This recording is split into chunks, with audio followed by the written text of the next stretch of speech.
It seems we have that problem all across Africa. People just don't believe government is doing their will. For me, I think corruption has become more like a buffet table in Africa. So people don't hold other people accountable because they look at it that if I hold, for instance, if I hold Kayode accountable, it generally means that when Kunle comes to power, Kunle will be held accountable, and they don't want that. So nobody holds anybody accountable. We just wait for you to bid your time. So Africa is more like a buffet of corruption. So everybody just waits for their turn for small chops. Let's just leave it at that. What a way to describe Africa. But now, talking running mates. Okay. Yeah. Talking running mates, and we just looking at this now that, okay, all the running mates have been selected, and now the die has been cast. We're ready to go into elections proper and have that conversation. Now, what really is the role of a running mate? Because we have so much talk about this. We spent weeks analyzing this. Okay, so first, constitutionally, we need to understand that a running mate is more like, how would I put it, a duplicate of the person that is running. So in any situation in which you'd have, physical incapacitation of the present candidate, second, any situation in which the candidate cannot mentally also discharge his duties as his or her duties as candidates, that's governor, president, because this only happens with executive positions. What would automatically occur is that the running mate takes over. So we need to look at the running mate as a potential governor or president in waiting. Not like we look at it as a stooge that is just to say yes sir to the person with the position. Okay, so having said that, now it seems there are two definitions to running mate. There is the constitutional definition, which is what you've spoken about now, and talking about the vice president. You can look at section 131, section 141, 142, 51 or so, and all that. 51, yeah. So, and all that. Now, but outside all this, it seems there is, which other definitions are there?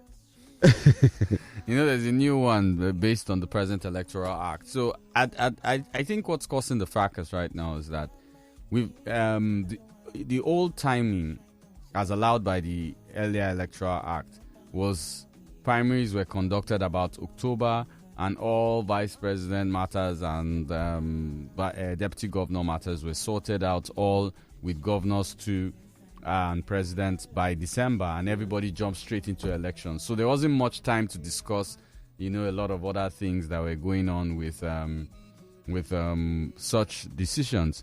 But now what you have is that with the new Electoral Act, we had 9 months to an elections when candidates were picked. That's after primaries. And then now we have till I think till July 17 for August 17 for substitution. Yeah. Now, this time has of course brought out the placeholder syndrome, which is the new nickname I think people are using for people in government. People that want to deputize. And I think starting with the APC and other parties that have picked people who you'd call placeholders before picking their vice president, this has, of course, tilted up because the deadlines with the new Electoral Act were stiff. Yes. And it was a short time. If you notice, everybody scrambled to do their primaries. Mm-hmm. This were not how primaries were before. Before, what you normally had was that you had like a 2-month window for political parties to conduct their primaries. Mm-hmm. Now you had a 3-week window, which meant everybody had to conduct their primaries. And Nigerians, it's not like we can't get this done in the relevant time we need to do it. But we're Nigerians, we like to drag leg. You know us now, how we do with BVN, NIN. Political parties aren't any different. They like to drag leg. But this time, with the present Electoral Act, they had to swing into action almost immediately. So the new Electoral Act, of course, has put them in quite a conundrum with picking people that were, and there was a stipulation for when the vice or a deputy governor was picked. So now you must meet the parameters, and it's all a short window. And this goes to show that the average Nigerian politician is not prepared as we think he is preceding an election.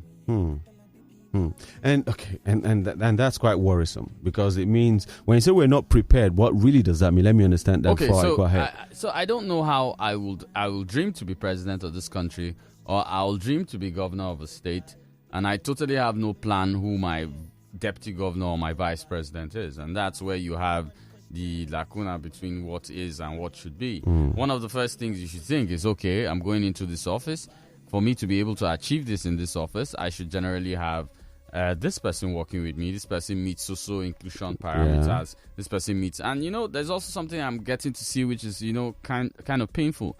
So even when you look at the situation in Osun, okay, you have very few. That's the election today. You have very few women in participatory position, and I think this pushes down on what the Constitution guarantees on inclusion, because the Constitution clearly states that if we are deciding to pick someone within the Electoral Act, inclusion is one of the key things or key parameters on which is why the Muslim ticket is causing such a fracas, because it doesn't represent the inclusion that the Constitution protects. So you have this situation where we just we have politicians who have not really picked who they want to be with. You just say, okay, I want to be governor. But being governor is not just sitting in the seat. Now you must have a deputy governor. You must. That's how probably to take another politician 6 months before they pick a cabinet. Yeah, because they're not planned. Yeah, they're not planned. Okay, they think more about the position than they think about acting in the position. Which is a question I was going to ask you, that and those people really, before I even go into that, you spoke about them not knowing who they want as a deputy. Is it that they don't know, or the party is trying to impose a candidate and they're negotiating on which one is the best? You see, sometimes we will say there are no totalities in any conversation.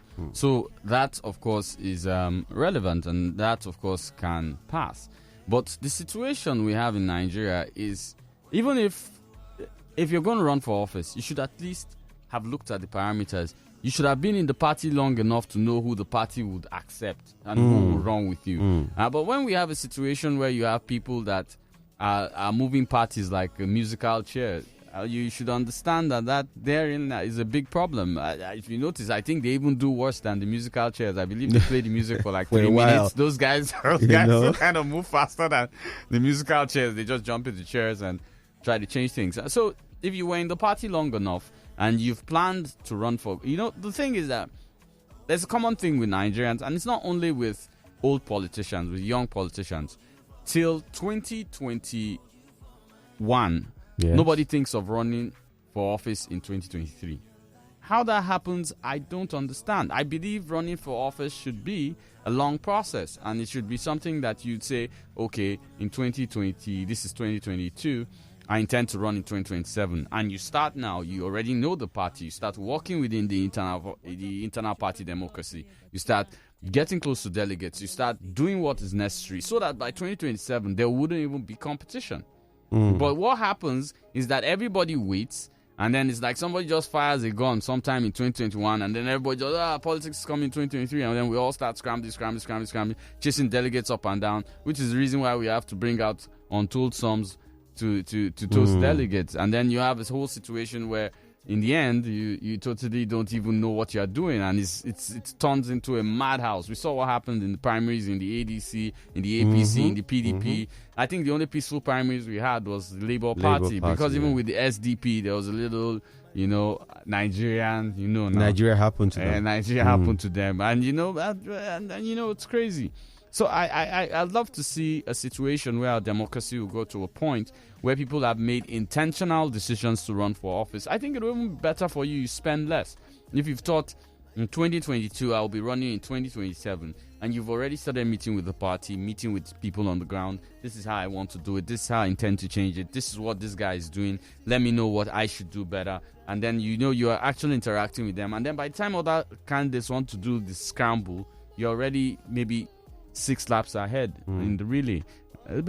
I was going to pose a question, but from what you're saying now, correct me if I'm wrong, what you mean is that the Peter Obi effect won't happen every election year. No. I think last time we saw a Peter Obi effect was kind of 2015 when we had more of a what would I call it? A Buhari effect. A Say Baba effect. A Say Baba effect. Yes, and the Say Baba effect happened in 2015, and I don't remember it ever happening again in our democratic history. That's in the Fourth Republic. Yeah. So it will come once in a while. There's always that anomaly. There's always that chance that this is how this is going to be. There's always that push. There's always that parameter that some of this will happen. But till probably, I think it's even reminiscent of when we have an incumbent who has actually put the people in quite a quagmire. Then that Peter Obi, that black horse effect can now happen in politics. And if you look at it generally, 2007 would have brought something like that, because I think Donald Duke wanted to run for president, but then they were limited by not number of parties. The number of parties then were about 10. But I think everybody was afraid of not being under the umbrella. And if I remember, then the incumbent President Olusegun Obasanjo, was campaigning on like this incumbent. He was going everywhere with the umbrella, Yaradua. Even when Yaradua was in hospital, in a rally, Obasanjo would go to the rally, you call Yaradua, are you alive? I remember that time. And then, you have all those kind of situations. So I think the Obasanjo effect stopped that from happening in 2027. Okay. Right. But now in 2007. But now with the present effect that we have with, an incumbent who's leaving office, and whether we like it knowingly or unknowingly, the incumbent president has, of course, shown that he's doing something democratic, which is trying not to infiltrate meddle in party. Though his party doesn't seem to like it because they would have liked a swoop. But I think it's the actual more democratic thing to do. I also don't think he's doing it intentionally, but in the end, he's seeming more democratic, allowing the process free flow, which is why the black horse like Peter Obi can emerge or can cause such attraction, which we are looking at. And let's even look at it. The bar of governance in Nigeria, I think, has dropped really low. You have a National Assembly who passed an electoral act they did not read, and for me, that's the heights of. I thought you were going to say it's risen a notch higher, dropped low. Yeah, dropped low. So they passed the Electoral Act, and then the issue with the statutory delegates. Yeah, delegates. Which annexes them out of being delegates, which of course would which has ensured that over 40% of the National Assembly is not returning. They wouldn't have passed that thing intentionally. So it means the National Assembly actually did not read the Electoral Act. They just came out and said, couldn't it have been an oversight? How? An oversight made by, there are 300... maybe they were in a hurry to please Nigerians. Let me give you an example. Yes. Even if it were an oversight, let me tell you the number. You have 360 in the House of Rep. It went there first. Not one person saw that loophole. They passed it. After that, it went to the upper house, which is the Senate. There are 109 people there. They saw it. They passed it. You want to tell me 469 people missed a line? Okay, there's been this accusation that normally in the National Assembly, not all of them participate. So maybe it's the few that participated that had that, and they are the ones who are paying the price now. But in a nutshell, is it not in favor of the people? Yeah, kind of. You'd love to say it's in favor of the people. You'd have been in favor of the people if these delegates, as they are, of course, emerged from the people. But that was if I and you participated. But no, we didn't. We don't join political parties. We've been singing PVC and thinking that's what election is all about, forgetting the entire fact that if you're not part of the political party, you're just going to be having a selection and not an election. So we are electing of the delegates selected for us. So you sit down in a position and you say, no, just get the PVC. So if to say more of us, me, you, Kyle, we join political parties, we're part of it, we're part of the process, we'll be able to select those who emerge. And I don't think, Kyle, I don't think you collect 20,000 naira to...